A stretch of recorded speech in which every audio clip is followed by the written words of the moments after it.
rated M for mature. Across the sovereignty, from the ashes of New York to the loneliest, most barren corner of damnation, nothing remains. Nothing. I'm Jacob Minkoff, lead game designer at Blue Omega Entertainment, and I'm going to tell you a little bit about the unique way we designed the levels for Damnation.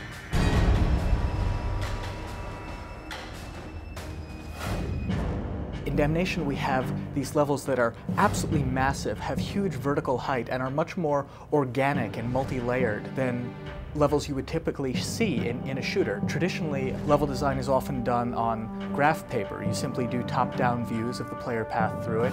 But in Damnation, we couldn't really do that because the overall feeling of being a huge, realistic space was so important to us that we actually started out with the concept art.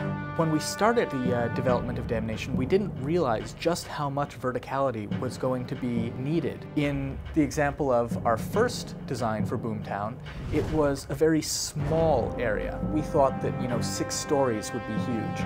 The next version was much more compact. Maybe there were buildings that were 10 stories in it now. And the final design for Boomtown is a massive canyon. And the steam generator itself is about 40 or 50 stories tall, and it now takes the player a good 30 minutes to climb from the base of the steam engine to the top. So once we finally got this vision from the concept artist that we said, yes, that is Boomtown, it was this pencil sketch, and we went ahead and we drew on top of it. So the level designers would look at that image and they would circle different locations and say, oh, it would be really cool if the player went from here to here to here.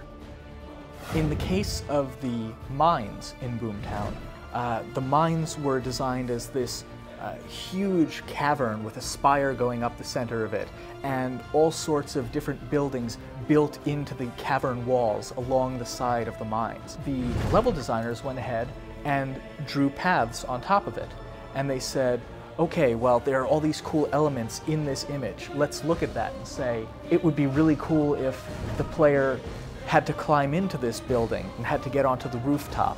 It would be really interesting if they had to cross over this canyon a few different times. And we'd put the gameplay into the image.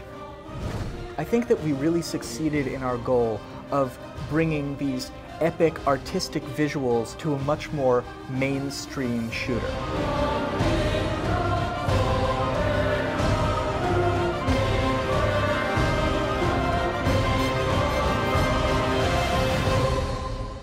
Be sure to check it out on Xbox 360, PlayStation 3, and PC.